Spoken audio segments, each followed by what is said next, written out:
Hello student, how are you? Welcome back to online classes by Sunrise School. बेटा, आपका 5th class का जो हमारा लेसन चल रहा था वो चल रहा था हमारी फंडामेंटल राइट्स एंड ड्यूटीज़ के बारे में।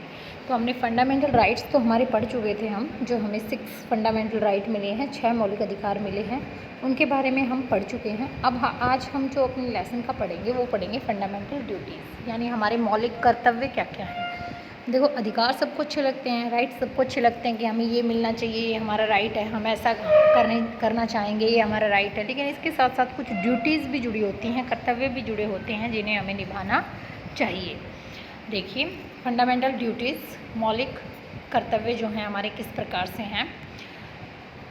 The idea behind the incorporation of fundamental duty in the Constitution was to remind the citizen that they have certain obligation toward the country and society। ये कह रहे हैं जो ये विचार है हमारी फंडामेंटल ड्यूटीज़ का, जो मौलिक कर्तव्यों का जो विचार है जो हमारे संविधान में डाला गया है, वो इसलिए डाला गया है ताकि जो हमारा संविधान है वो हमें याद दिलाता रहे कि सिर्फ अधिकारी नहीं, देश के प्रति हमारे कुछ कर्तव्य भी हैं। That they have certain obligation toward the country and society, कि उसके कुछ कार्य भी हैं जो उसे देश और समाज के लिए करने हैं, जो निम्नलिखित प्रकार से हैं।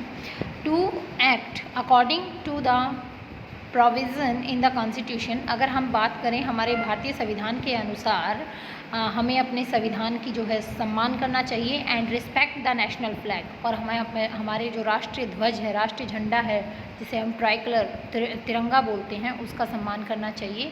एंड द नेशनल एंथम, और नेशनल एंथम जो हमारा राष्ट्रगान है उसका भी सम्मान करना चाहिए।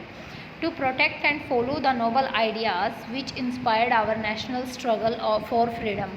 टू प्रोटेक्ट, हमें रक्षा करनी चाहिए उन विचारों की, उन नियमों की जो हमें इंस्पायर करते हैं, लगातार हमें अग्रसर करते हैं कि जो हमारे महान क्रांतिकारी हुए थे, नेशनल स्ट्रगल जब हो रहा था, यानी देश को आज़ाद कराने के लिए जब जो संघर्ष चल रहा था, उनके द्वारा जो विचार दिए गए हैं उनको हमें फॉलो करना चाहिए, अपनाना चाहिए और उन आइडियों को अपने जीवन में उतारना चाहिए।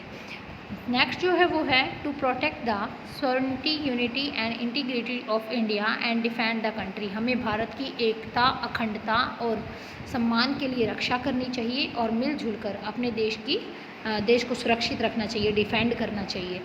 नेक्स्ट है to promote the spirit of common brotherhood amongst all the people of India. हमें ये भावना रखनी चाहिए, लोगों के बीच में ये भावना उत्पन्न करनी चाहिए कि सभी भारतीय जो लोग हैं एक साथ भाईचारे में बंधकर रहें। To preserve our cultural heritage and protect the natural environment. हमें अपने प्राकृतिक पर्यावरण की और हमारी जो संस्कृति है, जो पीढ़ी दर पीढ़ी परंपरागत रूप से हमें पीढ़ी दर पीढ़ी जो मिल रही है, उसकी रक्षा करनी चाहिए। To develop the scientific temper and spirit of inquiry, और हमें जो वैज्ञानिक तथ्य हैं उनके आधार पर चलना चाहिए।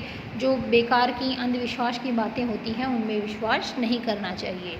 To safeguard public property, हमें पब्लिक प्रॉपर्टी जैसे जो गवर्नमेंट के द्वारा जैसे ट्रेन चलाई जा रही हैं, रेलवे लाइन बिछाई जा रही हैं, रेल चलाई जा रही हैं, जो भी गवर्नमेंट के द्वारा हमें सुविधाएं दी जा रही हैं उनकी हमें रक्षा करनी चाहिए। To serve toward excellence in all sphere of individual and collectivity activity and हमें अपना बेहतर से बेहतर जो हम कर सकते हैं अपना योगदान देना चाहिए व्यक्तिगत रूप से, चाहे वो किसी भी क्षेत्र में हो, किसी भी काम में हो। बीइंग ए पेरेंट्स और गार्डियंस, हम एक अभिभावक हैं या देख रेख करने वाले जो हैं हम बच्चों के। To provide opportunity for education, तो हमें अपने बच्चों को अवसर प्रदान करना चाहिए शिक्षा प्राप्ति के लिए। Ward between the age of 6 and 14 year, जो बच्चे हमारे 6 से 14 साल की उम्र के हैं, चाहे हम अमीर हैं, गरीब हैं, जैसे भी हैं, हमें ये कोशिश करनी चाहिए कि हम अपने बच्चे को शिक्षित कर सकें। तो बेटा, ये आपकी आज की फंडामेंटल ड्यूटीज़ थी जो आपको रीड करनी है। ये आज का आपका वर्क है 5th क्लास का। Thank you.